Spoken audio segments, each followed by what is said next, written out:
চলো না একটা সিনেমা দেখে আসি। সিনেমা? চলো দেখা যাক। এসো বসো।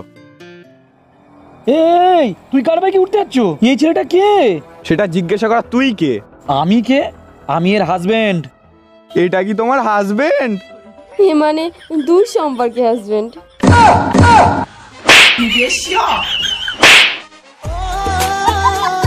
শিবু, এভাবে তো আর দেখা করতে আসা যাবে না। আমার বর জানতে পারলে খুব সমস্যা হয়ে যাবে।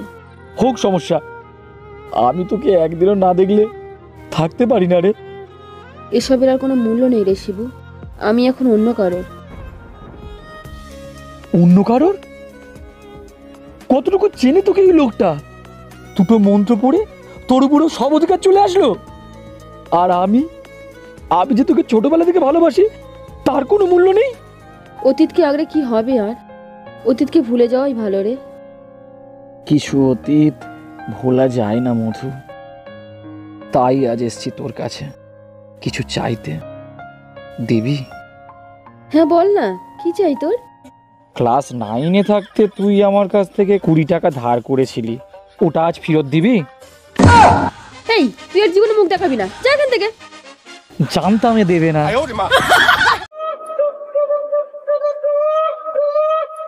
কোথায় গেছিলে? ঝুমা বৌদিদের বাড়ি। কিসের জন্য?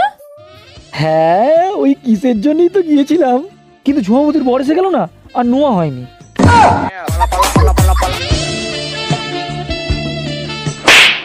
চরিত্রের লম্পট কোথাকার! তুমি আমাকে ঠকাচ্ছ। কেন, কি হয়েছে কি? তুমি রিয়াকে ভালোবাসো আর আমার সঙ্গে টাইম পাস করছো। আরে ধুর পাগলি, কে বলেছে তোমায়? আমি তো তোমাকেই ভালোবাসি, রিয়ার সঙ্গে টাইম পাস করছিলাম। তাই বলো, রিয়াকে তো ভালোই বোকা বানিয়ে রেখেছো। আমি মিছি মিছি তোমার উপর সন্দেহ করছি। তোমার কাজই তো শুধু সন্দেহ করা। চলো এসো। এক্সকিউজ মি, তোমাকে একটা কথা বলবো? সব ছেলেদের শুধু একই কথা, শুনে কান পৌঁছে গেল। বলো।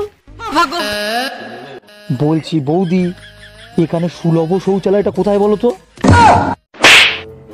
একটা সুন্দর বৌদি কোথায় ফোন নাম্বার চাইবে, তা না সুলভ শৌচালয়। আরে বৌদি, সকালবেলা করে বেরোনো হয়নি, খুব জোরে পেয়েছে বৌদি, একটু বলে দাও না। এক্সকিউজ মি ম্যাম, আমি শিবু অধিকারী। এই দেখুন, আমার 5.5 লাখের একটা ইউটিউব চ্যানেল আছে। আমি আসলে প্র্যাঙ্ক ভিডিও করি। আপনি যদি আমাদের সাথে ভিডিও করেন তাহলে আমাদের চ্যানেলটা অনেক বেশি গ্রো করবে। আমাকে কি করতে হবে? তেমন কিছু নয় ম্যাডাম, আমি আপনার ফোনটা নিয়ে পালাবো, উপরে হাইডেন ক্যামেরা আছে, ওখান থেকে শুট করা হবে। আপনাকে শুধু চোর চোর বলে চিৎকার করতে হবে। আচ্ছা ঠিক আছে। 1 2 3 স্টার্ট। আমার ফোন চুরি হয়ে গেল, ফোন চুরি হয়ে গেল। ইয়েস, আমি এবার ভাইরাল হয়ে যাব। সকাল থেকে রাত হয়ে গেল, এখনো তো আমার ফোনটা নিয়ে এলো না।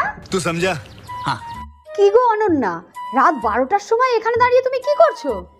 আর বলো না কাকিমা, সকালবেলা একজন প্র্যাঙ্ক করবে বলে ফোনটা নিয়ে গেছিল, এখনো আসেনি। তোমার সঙ্গেও এরকম স্ক্যাম হয়েছে? মানে? শিবু অধিকারী কেউ একজন তো, যার 500K ফলোয়ার্স আছে। ওটা তো ফেক আইডি। ওই 500K অ্যাকাউন্ট দেখেই তো সবাইকে লুটে নিয়ে যাচ্ছে। আরে মুঝে চক্কর আনে লগ গয়া।